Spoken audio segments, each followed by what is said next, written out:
Python. I don't know. I mean, Like it feels like it's infection, you know what I mean? Like, my fault. No, not clarity. Claire Bear? Claire Bear Blue. They have chills. I actually like that chill. You know what I'm saying? Like, I'm actually didn't brush my teeth today. It's kind of suspicious looking. Maybe I should just leave it alone. I'm gonna pretend like, okay, yeah, I've lost it. quiet. If you're watching this, I don't know what became of me. What I do know is that the world has turned into some sort of sick place, full of malice and greed, and I have a story to tell. A story of three men. The peculiar thing about these men is the fact that they stem from vastly different backgrounds and have had vastly different upbringings, but still have so many similarities. So without further ado, I'd like to introduce you to my dearest diary. It's just kind of crazy, you know? Like, life been getting a little bit hectic. You know, my tias and tios, they work in the farm to make sure to put me to school, you know? And I appreciate them every step of the way, but I get here. You know, the reason why we moved here was because the drugs, they were going crazy with the cartels, but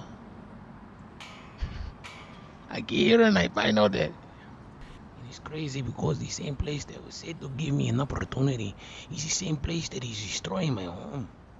They're funding the cartels and funneling drugs throughout the neighborhoods. And my compadres and compinches are none the wiser. They did not receive the college education that I have now. My grandparents, my abuelos and abuelas, they are farmers, honest workers, laborers because it is the only occupation they were permitted to have. And they don't even allow them to see themselves on the farms. They're separating our families. They already put us in cages and they keep telling us that we're taking their jobs, you know. But they're taking our lives. Where does it stop? When do you stop? Doesn't it just drive you mad? How can even a single person be so cruel to innocents? People who are just looking for a better life. I just can't make sense of it. But the story continues. Lord have mercy. Where did I go wrong? Eh? I came to this land because they said I would have opportunity here. But it is just more the same of where I came from. They said that this country was like gold on the pavements, money blowing down the street. But I look out this window here and I see nothing but greed, sadness, regrets, and pain. They take everything from my country, from the minerals to the history, and tell me to come to this country so they can suck the life out of me and have me work for someone else's dreams. And after all of that, they still have the nerve to look me in the eye and ask me why am I upset. Western culture is sickening. But where do you go? They destroyed everything else. It pains me to see the things in this light. It almost makes me feel like I'm. Well,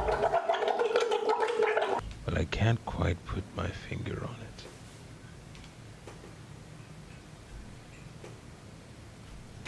And for this last story, well, I think it's best we start where we began.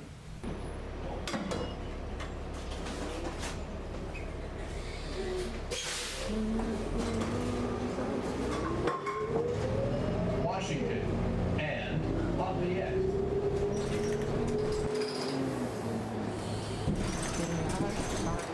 Oh man, this place should do something mean to you. They'll smile in your face and stab you in the back. Hell, some of them even get brave enough to stab you in the front.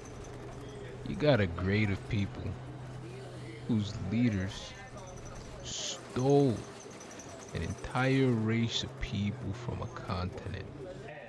How do you do that? And then they turn around and once they get you into the country, they'll tell you that you're a thief. You know, they stole you so you could work for them.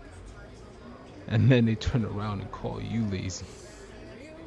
Oh man, it's just rich. They'll call us violent, and then you have a person who only spoke of peace and love and prosperity for all, to the point where someone could throw a brick at him and he would turn the other cheek, and you still murdered him in cold blood. It's just rich.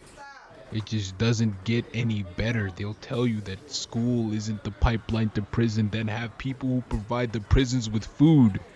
The same people who provide the schools with food. It just doesn't get any better.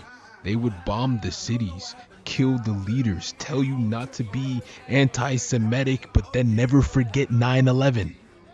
But for some reason, it's just strange. You know, when the Jews got free, the public cried out for them. When I got free, there was a public outcry. For every action, there is an equal reaction. While the people search for a solution, the leaders, well, what you're doing is creating a monster. One of the likes you will never be able to tame. And they will speak to you in the same way you've spoken to everyone else. In the only language that you seem to understand. And that language is violence.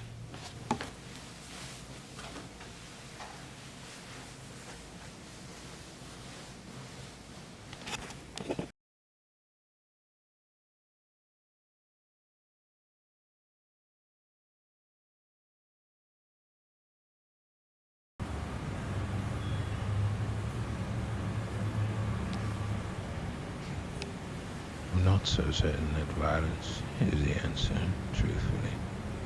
But I do know that is one of the languages that you understand. Because you surely did not understand love. You surely did not understand peace. But if violence is the language, then surely it will be a very long conversation. And life is short. One moment you're here and the next